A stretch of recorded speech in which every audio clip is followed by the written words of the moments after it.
Hello and welcome to Access Sportsnet. Lakers brought to you by your Toyota dealers. We make it easy. Chris McGee, Danny Green, James Worthy, Mike Trudell is in Detroit. The Lakers' 9-game win streak comes to an end at the hands of the Detroit Pistons, the #1 team in the Eastern Conference. The Lakers were right there. Big game with a chance to win it at the end. Better execution down the stretch by the Detroit Pistons. Also 8 turnovers in that fourth quarter for the Lakers. They only had 5 going into that fourth. And then at the end, you have Jenkins getting to his spot on the right, hitting that little fadeaway, and then Duren, that matchup with Duren, kind of waiting for the step back. Tough shot for Luka at the end there.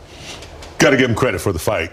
Both teams, actually. Detroit without one of their major players, Cunningham, and the Lakers, without Marcus and Rui. But, I thought the 8 turnovers, as you mentioned, Peter, those were 8 attempts that we didn't get. And we needed those 8 attempts, to decrease that margin a little bit. But this guy right here, Danny talked about him before the game. Next man up, Jenkins, went right a lot and was successful a lot. But, that last play just was disrupted from the beginning and didn't get a good look. I give Detroit a lot of credit for hanging in there and playing well at home. Yeah, just playing behind from the whole, pretty much the whole game. That first half kind of put them in a hole. But even if you got half the possessions of looks the 8 like you turnovers. had Luka maybe over the top early in that. That's what I thought. Yeah. Somebody got tip on it. Mm-hmm. It looked like, it looked like it was going to Cleaver where it landed. I was like, was he trying to throw it to Maxey? But I thought he was trying to get Luka over the top and just didn't make it there.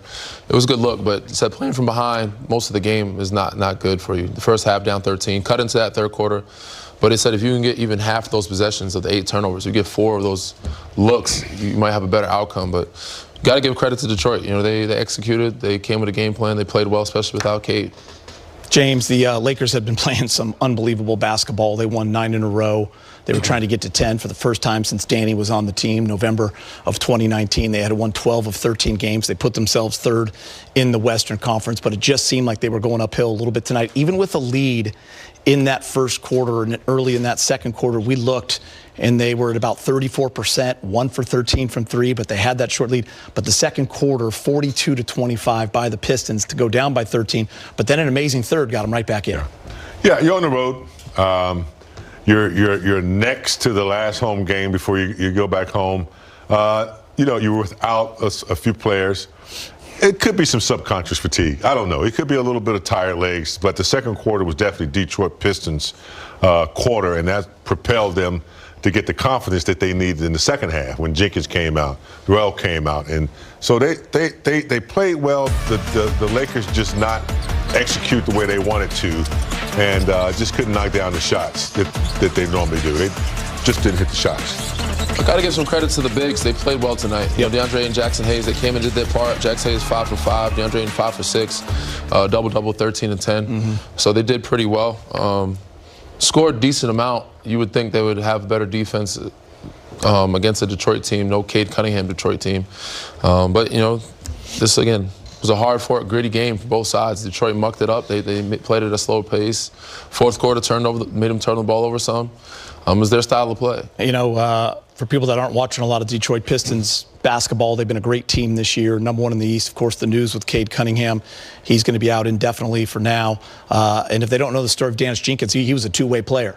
Then he was signed to the team, and he had his career high tonight, 30. It's just one of those nights, Danny. 11 of 18, 4 of 5 from 3, 8 assists, but really clutched down the stretch, scoring their last 6 points, including 4 for 4 from the free throw line. Yeah, he did a little bit of everything, not just shooting threes. You see he got a little backdoor dunk right there, deep corner tray, but like Big Game said, he wouldn't get to that right hand. He was getting downhill and fast in a hurry. And he's moving at a very quick pace, and it's hard to stop him. He had 2 plays where they were able to get to that strong hand. Yeah, the one where Jake kind of fell on top of him. Yeah, he drew the pump fake, drew a foul on Jake, got him in the air.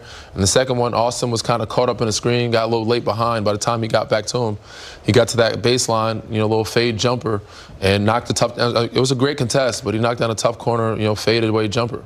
What a nice luxury to have, Big Game, without your superstar in Cade Cunningham, when you can have a young man like Jenkins who was on a 2-way contract and is now part of your team that can come in and run a team, can navigate this offense and go for 30. Hadn't seen him that much.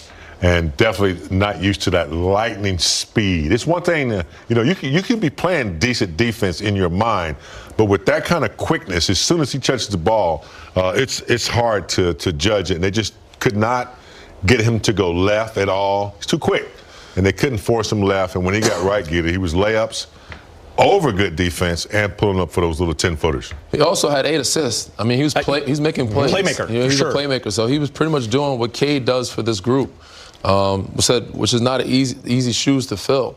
So yeah, he got Paul Reed involved. He got other guys involved, that was making some baskets. They played a really good floor game.